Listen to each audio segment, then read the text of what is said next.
Bonjour à tous et bienvenue sur la chaîne Astro pour ce deuxième épisode consacré à l'astrodessin. J'ai le plaisir de me retrouver encore à nouveau chez Laurent Houbard. Bienvenue à la maison. Donc Laurent Houbard de la chaîne Astronomie à la lunette qui pratique en particulier l'astrodessin avec ses lunettes. Dans la première partie, nous avons vu ensemble justement ces instruments, mais surtout tes dessins, Voilà, ta progression au fur et à mesure et tout ça, déjà démystifier un petit voilà. peu ça. Dans cette deuxième partie, aujourd'hui, je vous propose de voir les techniques pour l'astrodessin, quels sont les outils que Laurent surtout utilise, les différents types de dessins, quelques petites techniques, tout ça pour un petit peu se faire une petite idée.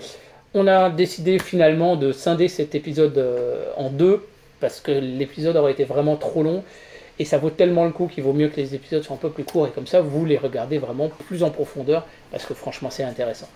Alors, tout de suite, la technique pour l'astrodessin, c'est maintenant sur la chaîne Astro avec Laurent Houbard. Et ma gomme.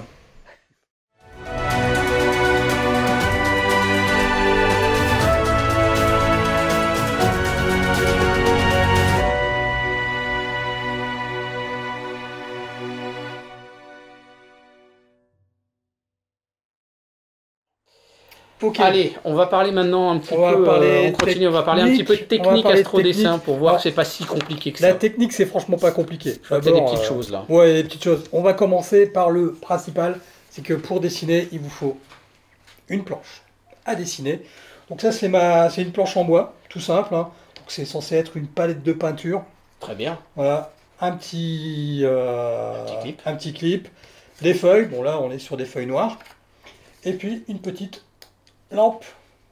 Alors elle est LED rouge. LED rouge. Mais tu l'as acheté, elle était déjà à LED rouge? Non, t'as mis un truc dessus. J'ai mis un peu rosé, mais c'est très bien. Un Chatterton. Alors elle était rouge, ouais. Mais la lumière était blanche. Donc j'ai mis un petit Chatterton rouge dessus.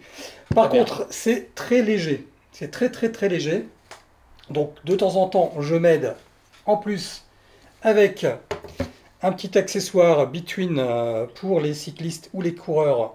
Donc là, hop, faut surtout pas se tromper.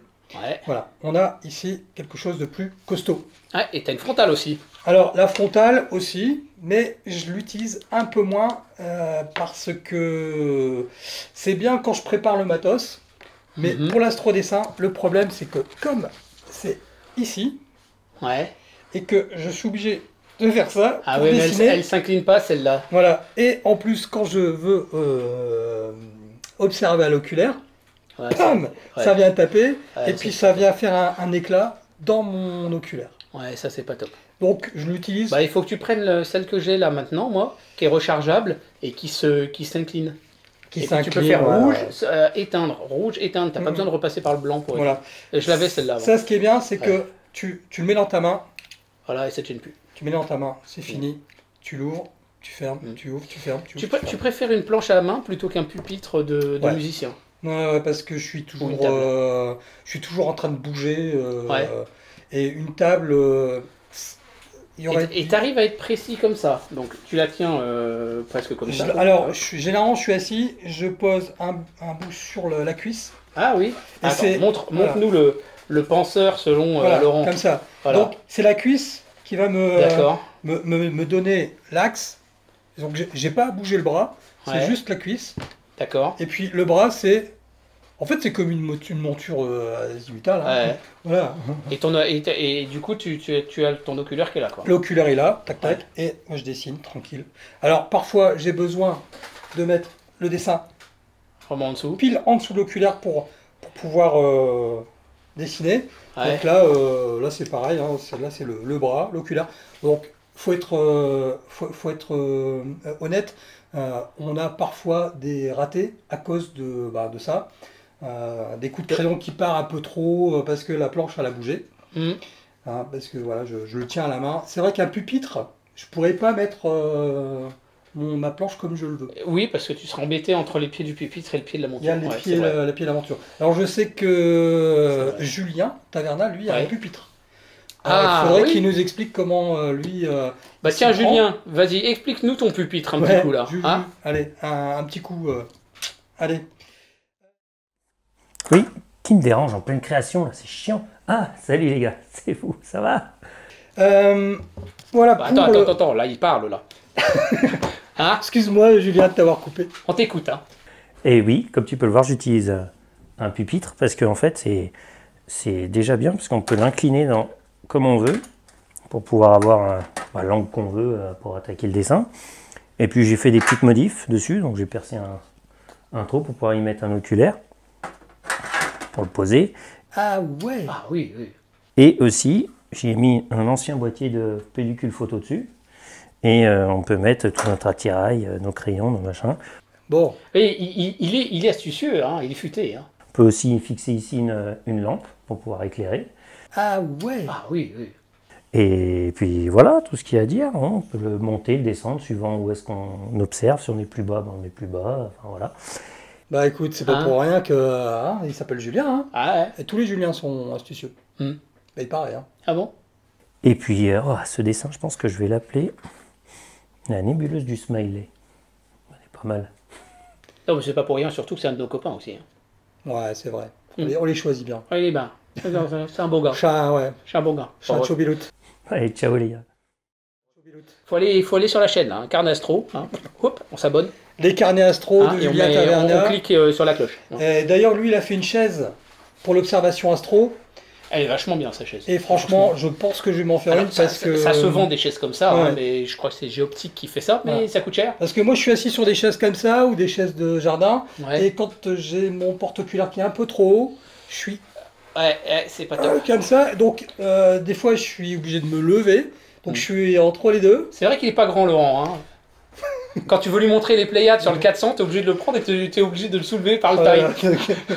Tu te rappelles? Je m'en souviens très bien. La barre de rire qu'on s'est fait en pleine nuit, là, comme ça. On était avec le 400 qui était sur la table équatoriale en plus de ça, donc le porte-oculaire était quand même franchement assez haut. Le porte-oculaire, il devait arriver là. Moi, j'étais là. Debout. Hein. J'étais debout. Et je lui ai dit, non, c'est pas possible, il faut que tu vois là-dedans. Il faut que tu vois là-dedans. Alors j'ai pris, je l'ai soulevé, le bonhomme. Ça a duré à peu près 5-6 secondes où j'ai pu voir à travers le 400, mais c'était génial et il n'en pouvait plus. Enfin, bon. Donc la planche, on peut pas tout faire. Hein. On peut pas courir et voler. Hein. On peut pas courir et voler.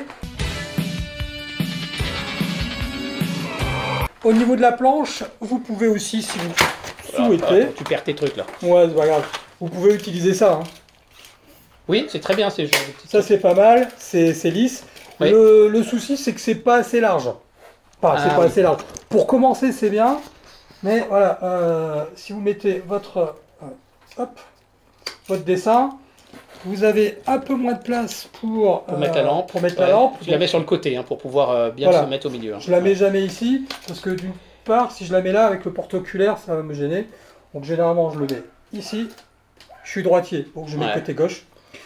Voilà. Donc, vous pouvez aussi utiliser ce genre d'engin, ça marche très bien. Alors là, tu as plein de trucs. Alors, attends, malheureux. Avant de commencer... Alors, l'attirail à couture, non. Ah bah non, l'attirail à dessin. L'attirail à dessin. Oh punaise, le truc. Donc... On dirait des douilles de chasseurs. Donc ça, c'est tout le matériel que j'utilise pour faire à peu près tout. On a dans la gamme, puisque sur du papier noir, j'ai toute la gamme des crayons blancs. À pointe blanche. Donc j'en ai de 3 duretés différentes. Du plus mou au plus dur. Ok. J'ai aussi... Alors explique, parce que ça, je me souviens quand on était à l'école, on nous demandait le HB, le machin, le bidule. En fait, ça change quoi concrètement quand tu vas être sur ton dessin d'avoir des duretés différentes? Alors, ça permet de faire des trucs plus soft et des choses plus... des trucs plus sharp? C'est ça à peu près, ouais. Alors pour le crayon blanc, on n'a pas le système de H, HB ou B, etc. Oui, d'accord. Mais par contre, pour la gamme de crayons gris qui se trouve ici, on a effectivement des duretés différentes. Il faut que tu inclines quand même parce que sinon on ne verra pas. Mais ouais. Donc ici, j'ai toute la gamme de crayons gris avec des duretés différentes. Suivant les besoins, Je crois qu'on va avoir une visiteuse. Oh, coucou Pépette. Alors elle s'appelle Plume.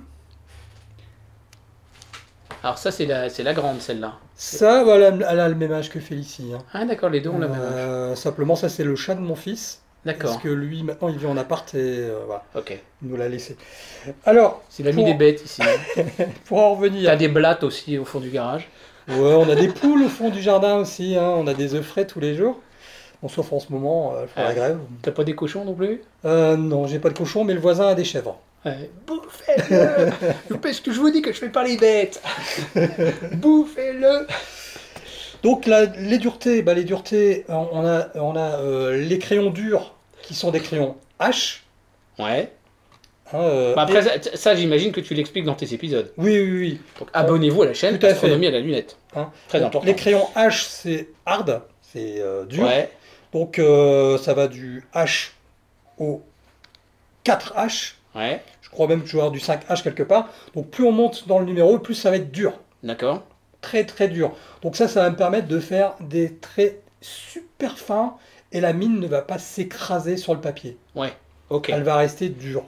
Ok. Hein. Et après on a toute la catégorie B. Ouais. Un bold. Donc c'est gras. Et donc le B, et on a, je crois que j'ai jusqu'au 5B également. Le 5B, donc si je prends le 5B, ça va me donner, d'ailleurs, j'arrive jamais à avoir une pointe pointue parce que c'est trop gras, ça s'écrase. Et on a quelque chose de très gras sur le papier. Donc si tu veux tuer un vampire, tu prends pas le 5B. Hein. Non, il faut mieux prendre il faut prendre le 5H, là c'est pas mal. Le 5H, c'est bien. Donc le 5B, ça va me permettre de faire des choses très grasses que je vais pouvoir ensuite étaler. Donc je les étale grâce à ces instruments qui sont là, qui sont les estompes. D'accord. Donc ça, en fait, c'est une sorte de petit crayon à pointe. Donc c'est du papier. Mais ça dessine pas en fait. D'accord. Alors ça ne dessine pas, mais on peut dessiner avec parce que on peut. On va prendre la matière qu'il y a déjà sur la feuille. Alors voilà, on prend la matière et on peut l'étaler, etc. Ça, on reste, tu vois, moi j'ai encore du noir. Un petit peu dessus, d'accord. Encore du noir. Et si je prends une feuille blanche, je peux dessiner encore dessus. Hein. Oui, d'accord. Donc là, ça permet de faire un dégradé progressif et tout ça. Donc tous les jeux de dégradés, tu vas les faire avec les estompes. Les dégradés, les estompes. Si par exemple j'ai un détail lumineux trop lumineux, je peux l'estomper, l'étaler. Faire un halo autour d'une étoile ou quelque chose. Un halo, la nébuleuse M42, elle a été faite avec ça. Hein. Ah oui, carrément. Mais mieux encore que l'estompe, c'est fait pour faire quelque chose de précis, puisqu'on a une pointe. Pour faire un halo, un vrai halo, j'utilise un pinceau. Ah oui, on n'y penserait pas ça. Le pinceau, les femmes se poudrent. Eh ben moi je poudre mon dessin. Bien vu, bien vu. C'est des techniques de maquillage. Donc allez voir le tuto make-up de Astronico. Mais il n'a pas fait encore. Il n'a pas encore fait. Non. Nico, là, t'exagères. On veut une technique de poudrage au pinceau, s'il te plaît, Nico. Alors là, Nico, t'as pas le choix. Hein. C'était obligé. Hein. On te fait de la pub. Donc cette technique, ça s'appelle également le Melish en anglais. D'accord. Il y a quelques chaînes YouTube aussi qui en parlent. Et là, tu as d'autres trucs et des couleurs. Ici, là, tu peux jouer sur les couleurs de la surface de la Lune avec ça. Là, ici, j'ai mon dégradé de gris clair, gris bleu, gris nuit. Gris un peu bleuté. Il ne faut pas oublier que la Lune, elle a des légères couleurs. Elle a des légères couleurs et j'ai des marrons aussi pour la Lune parce que la Lune, elle est aussi marron. Excellent. Donc voilà. Toute une gamme de... Donc ça, tu trouves ça dans les bonnes librairies papeterie Alors ça, c'est chez Cultura. Ah oui, ok, Cultura. Cultura, sur les sites internet chinois aussi, vous en trouverez. Ou dans les machins, oui, par rapport aux étudiants d'art graphique. Et ensuite, ce qui est important d'avoir, c'est un taille-crayon. Et puis, 2 gommes. Une gomme dure. Pas dure, elle est souple, mais c'est ce qu'on appelle une gomme dure, qu'on peut tailler, etc. Et puis la fameuse gomme mie-de-pain. Alors la gomme mie-de-pain. Excellent, vous avez de la pâte à modeler. C'est une sorte de pâte à modeler, tout à fait, qui va venir. Donne ta feuille là. Alors, on l'utilise pas comme une gomme. Ah, c'est terrible. On l'utilise pas comme une gomme comme ça. Oui, voilà, on peut l'utiliser comme ça. Ah, c'est excellent. Mais l'avantage de ça, c'est que quand vous avez poudré ou estompé et que vous voulez réduire l'estompage, vous faites un petit plat et vous venez. Ah ouais, d'accord, il y a plein de techniques. Vous venez tamponner et vous allez enlever un tout petit peu, un peu de poudrage, mais pas trop. Vous pouvez, si vous et on voulez va pas abîmer les détails. Et vous n'allez pas abîmer les détails. Si vous voulez faire un petit liseré de gommage, c'est génial. Regardez-moi ça. Eh ben, vous ne trouverez pas avec ça. Ça, vous n'y arriverez pas. Hein, vous allez venir faire tranquillement. Un trait blanc ou un machin. Ouais. Voilà. Excellent, excellent. Alors, après derrière, là, tu as d'autres choses là. Alors, au niveau matos, voilà, j'ai des craies. Alors ici, c'est la même chose que pour mes crayons lunaires. Blanc, ouais. Mes crayons lunaires. Ici, j'ai toute une gamme de craies pour le lunaire. Du noir et puis des gris, des bleus, etc. De différentes sensibilités. Donc ça, c'est mes poudres. Les poudres lunaires. Parce que ça, ce sont des craies. Donc les craies, ça s'effrite. Et ce qui est bien avec une planche en bois, c'est que vous allez effriter dessus. Alors qu'on ne peut pas le faire avec du plastique. Hein. Vous allez venir ici et vous allez venir poudrer. Bon là, ça se voit pas parce que...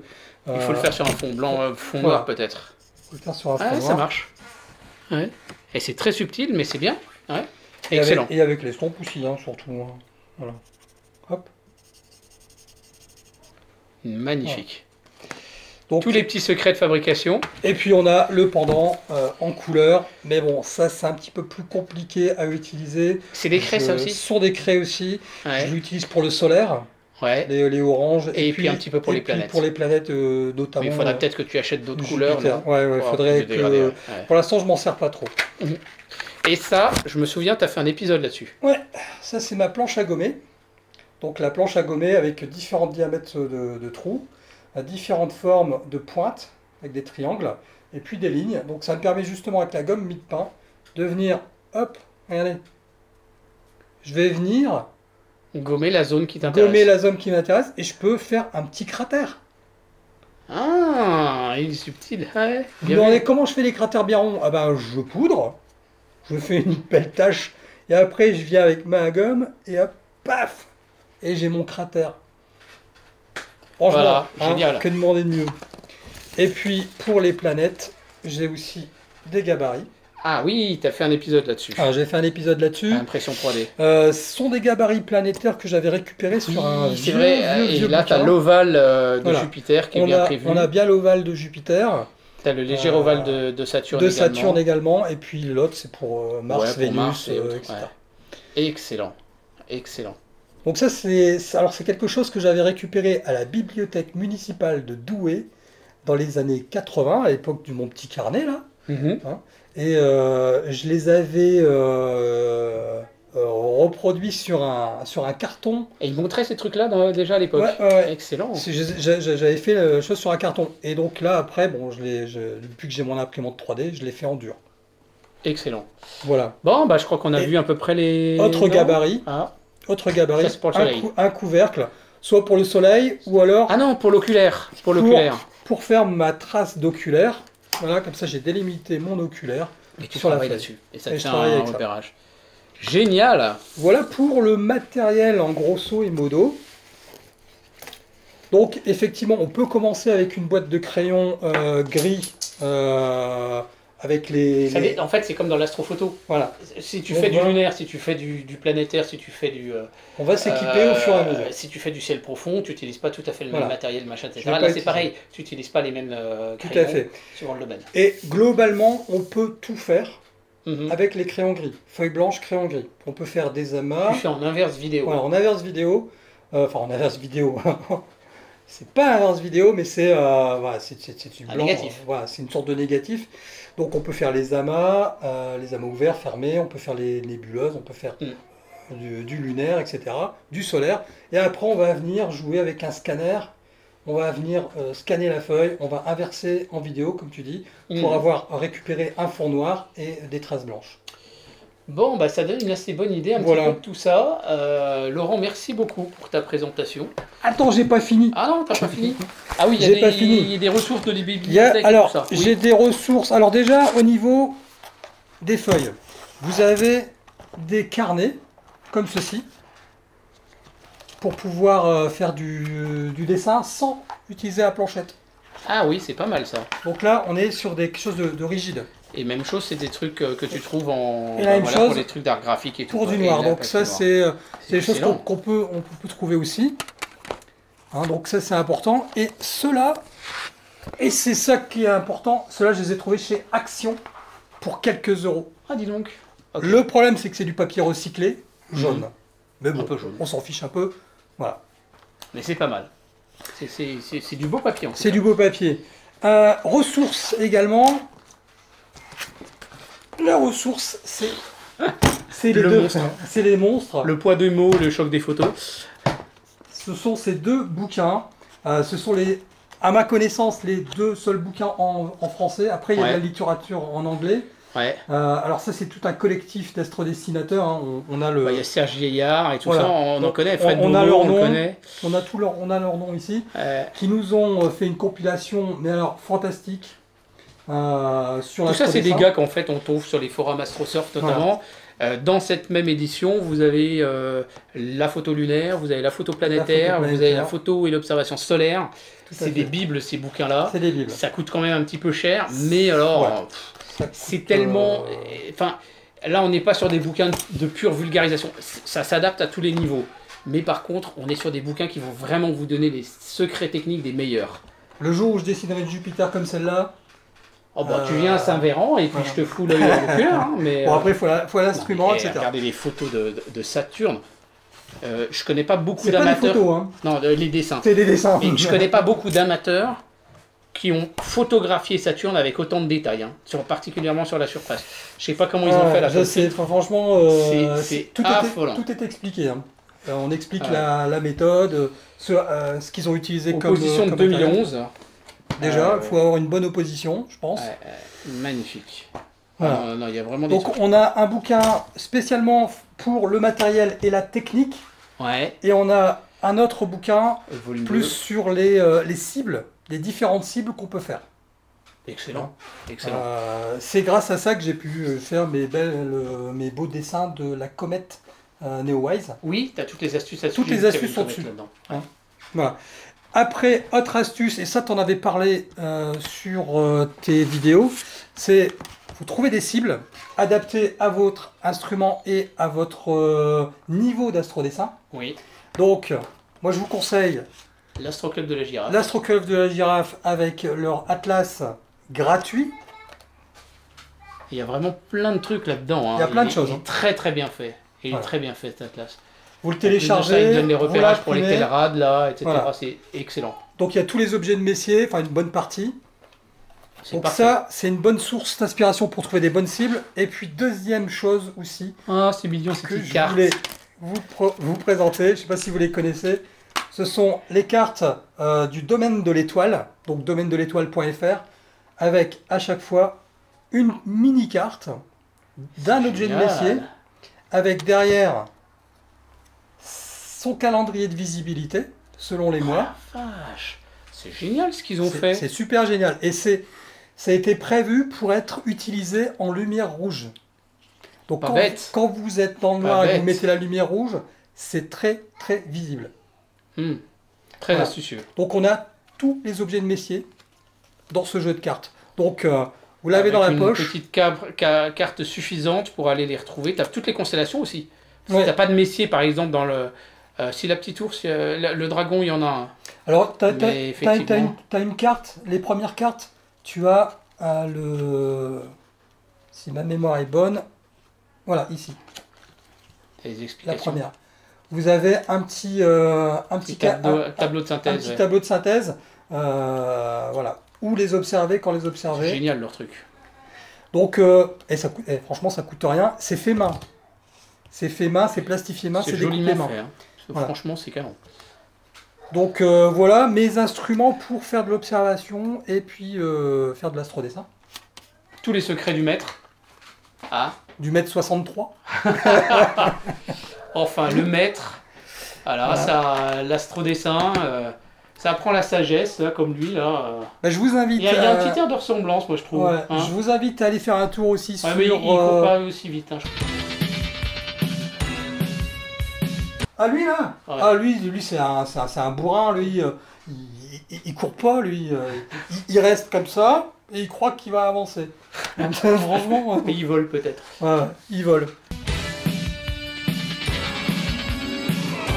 Mais bon, voilà, effectivement. Je voulais rajouter. Toi, tu cours plus vite. Ouais, moi je cours plus vite. Allez faire un tour sur le groupe Facebook Dessin astronomique et scientifique. On met le lien dans la description. Et son pendant anglais qui est Astro Sketching and Art.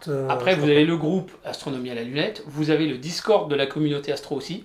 Voilà. Qui peut être intéressant justement aussi pour partager vos astrodessins en temps réel. Je mettrai aussi en lien, enfin je donnerai à Christophe les liens de 2 chaînes anglo-saxonnes spécialisées en astrodessin aussi, que j'adore beaucoup.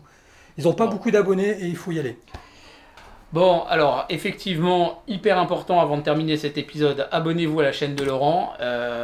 Laurent, il mérite à être connu. J'ai regardé un peu ses stats. Je sais pas combien de vidéos tu as. Tu en as un bon paquet de vidéos sur ta chaîne. Plus de 80, ça c'est sûr. 90, 100 à peu près. Et malheureusement, j'ai envie de dire... Enfin, c'est toujours le problème. La vulgarisation scientifique, ça fait pas forcément beaucoup de vues sur YouTube. Et très sincèrement, au niveau du nombre de vues quotidiennes que fait Laurent, c'est très faible au regard de la qualité de sa chaîne. La qualité d'enregistrement et de montage, c'est fait avec les moyens du bord, on est d'accord, c'est fait avec le smartphone, avec le petit casque du smartphone. Les premières vidéos que vous allez voir, elles sont faites... Mais c'est pareil pour moi, à l'arrache.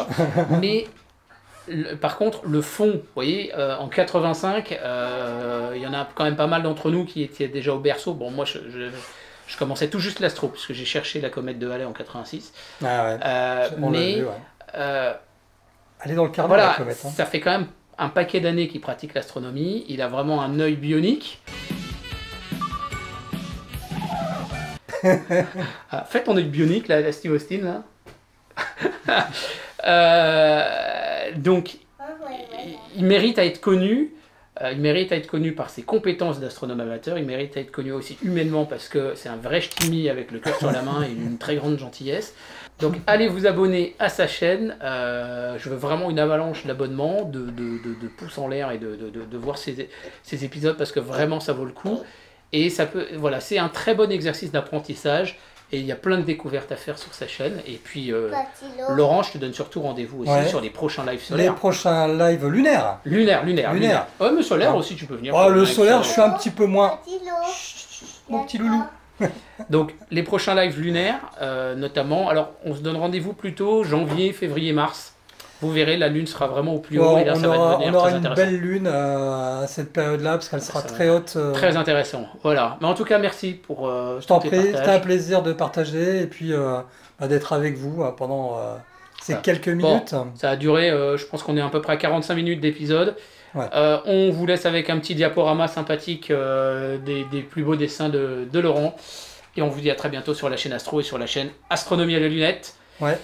Et puis sur la chaîne aussi des carnets Astro. Les carnets Astro de Julien et puis tous les copains. Et puis tous les copains. Il y a tous les liens. Allez, voilà. À bientôt. Ciao, bye. Merci. Au revoir. Ah oui, surtout, n'hésitez pas à partager cet épisode autour de vous. Je pense que c'est mérité. Et puis il y a la chatonne qui vient nous dire au revoir. Hein? Miaou. Comme t'es belle, toi. Allez. À bientôt, merci, au revoir.